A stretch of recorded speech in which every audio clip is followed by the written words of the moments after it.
Hello everyone, Amy R here with Prairie Paper and Ink with a couple of cards using another of the Tonic Studios Adorables stamp set line. And for today's cards, I'm using the Scent Wiff Love. I get a kick out of these sets, and they're like little punny sentiments and titles and all that. So this one has all these adorable little skunks, and as usual, I couldn't, decide on just one, so I decided to stamp all of them onto some of the Craft Perfect Ultra Smooth white cardstock. So I had rubbed my fingers on these stamps because they are brand new, I haven't used them yet, and just rubbing them really well with my fingers kind of helps condition them a little bit before I actually stamp them. And then I'm going to stamp these a couple of times with the Nouveau Hybrid Black Shadow ink. I am finding that their brand cardstock, their brand ink works perfectly with their brand alcohol markers. Who'd have thunk? A lot of times, when they're created to go together, that you get the best results. So that's what I did. I really like this cardstock. It is really smooth. It, for stamping, like solid image stamping would work really well on this, and ink blending and all that. But I'd stamp the images with that hybrid ink, and then I am using the Creative Pens, aka the Nuvo alcohol markers, to color these in. And I am using the Stormy grays for like the bulk of, the bodies of the skunks here. And then I added a little bit of the one coral color for their noses and their little cheeks and their ears. And I'm doing my typical kind of go-to when it comes to coloring, going darkest to lightest. If you struggle more with coloring or you don't have enough experience, etc., its rule of thumb generally is to go lightest to darkest because you do have much more control that way. For me, I've been doing this now 15 years and I'm impatient and I have very little time. So I've kind of really become very comfortable over the last few years coloring darkest to lightest with alcohol-based markers, and it just works for me. But I know when I first started, there's no way I could have done this. Like, I would have struggled so much. So I only bring that up just because what works for one person doesn't always work for another. And you kind of got to experiment with different color mediums and, ways to do it and all that stuff until you get really comfortable with it and, figure out what works for you. So I did all these little images, same colors. So I didn't include the footage of every single one because it's the exact same thing. And then for the little bunny, I used the Pebble grays for this one. That's a very like brownish gray, or Pebble Beach.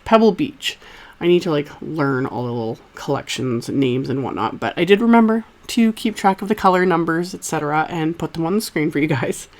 So same thing, went darkest to lightest, just colored him in, and then added that little bit of that coral reef color for his little cheeks. And then for the stump, I actually used the Cookies and Cream collection for this. I wanted a little bit of a lighter browns than the other brown markers. So same thing, started with my darkest, added some of the medium, and then I'm going to go in with the lightest color. And then once I've got that, I'm going to pull out the Organic Greens collection, and I'm going to color that little bit of grass. And then off camera, I end up actually stamping that stump a second time and the bunny, just so I had enough to do 2 cards. Because I really like the stump. It just gave, a little extra something to the little scene I'm going to create. So colored everything. And then for my backgrounds, I'm using more of that Ultra Smooth cardstock, and then I am using this stencil. This is the Linking Rings stencil, and I'm just taping my cardstock into place so that it doesn't move, and I'm just going to kind of tape the stencil over it, same reason, so it doesn't move. And then I'm going to blend 2 different Nouveau hybrid inks over this, and I gotta say, I think it was again the combination of their cardstock with this hybrid ink. It just blended a lot smoother than I was expecting. I don't work with hybrid inks much, especially in the last few years. I find them more often than not that I would struggle with them, etc., and I wouldn't get the results I wanted. But these blended on like butter. I was really impressed. So I started with Mint Macaroon. This is from the little Dream in Color pack, and I just blended it on, letting some areas be darker. I didn't want like a perfect blend because I kind of wanted a little bit of difference in it. And then I'm going to go in with Laguna Bay, which is from the Siren pack. And I will have links to everything, like the whole supply list links, as always, in the description box and on the blog. But added that one lower down because I kind of wanted it that kind of ombre effect, you know, so it went lighter to darker. And blended that on, and I was done. It was simple. Like, just created a quick and easy, fun pattern little background with that. So once I was done blending that all on, I'm going to trim off the border pieces basically. And this ends up trimming down to exactly, because the stencil itself, like the opening, is 4 1/4 by 5 1/2, so it's A2 sized. So once I trim this down, this is basically an A2 size, but since I decided I wanted to do 2 cards, I'm going to cut this in half. So I'm going to trim off all of the excess here, and then I'm just going to trim this in half by cutting it at basically 2 1/8. Yeah, 2 1/8. So I have 2 strips. I have, you know, all my little characters, and then I also have scraps of the Ultra Smooth cardstock, and this is where I rarely use the chisel end of any type of marker. It's just not something I reach for, but for something like this, it's perfect. I just quickly scribbled the darkest gray onto a scrap of that cardstock so I could tint it the color I wanted it. I have every cardstock color under the sun, basically, at this point now. But again, I've been doing this for 15 years. And something, though, that is really convenient, whether you just want to match exactly or you don't have a lot of colored cardstock, is to use a marker or an ink pad or whatever to tint it the color you need and just use white cardstock. So that's what I did here. Tinted it to that nice dark gray to kind of go with the little skunks. And then I die cut it with the Essential Love wafer die. And then I die cut the outline that comes with it from the white cardstock and adhere both those together. And then once I've got those adhered, I also had scribbled the marker onto some more of the Ultra Smooth cardstock and then made sure it was dry. Because even though alcohol markers technically dry quickly, it's amazing sometimes how long they actually take to dry. And you always find that out when you go to heat emboss over them. So I had made sure this was dry. And then I'm just going to stamp one of the sentiments from the Scent with Love set. And the sentiment actually says Scent with Love, like SCENT, you know, smell. And I just trimmed off the love portion of the stamp. You could mask it off if you don't want to cut your stamps. I have no problem cutting them. So I just cut that off because it was easier. And then I stamped that onto that little part where I had colored it dark gray with the clear embossing ink. And then I'm using some white embossing powder over that. And I'm going to melt that with my heat tool. So then I've got my little sentiment strips that I can trim down with my paper trimmer. So I'm just going to use my paper trimmer and trim these down into narrow little strips. So it will still say Scent with Love, but I'm using the love die cut instead of the stamp just to give it that little extra something.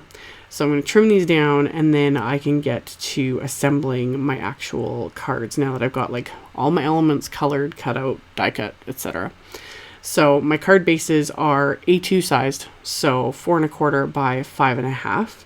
Just want to reinforce the scored fold here. And then I'm going to stamp the insides with another sentiment from the Scent with Love stamp set. And this one says, I order you. I can't say these with a straight face. It just makes me giggle. So stamp those with the black hybrid ink. And then I'm going to adhere the strips of stencil paper. I'm going to pop these up with some foam dimensionals here just to give it that little extra bit of dimension. And then I'm just going to flip over the card because the strip is actually still a tiny, tiny bit longer than the card. So I just flip that over and trim off the excess with scissors. And then I can start adhering my little characters and sentiments and whatnot with some craft tacky glue.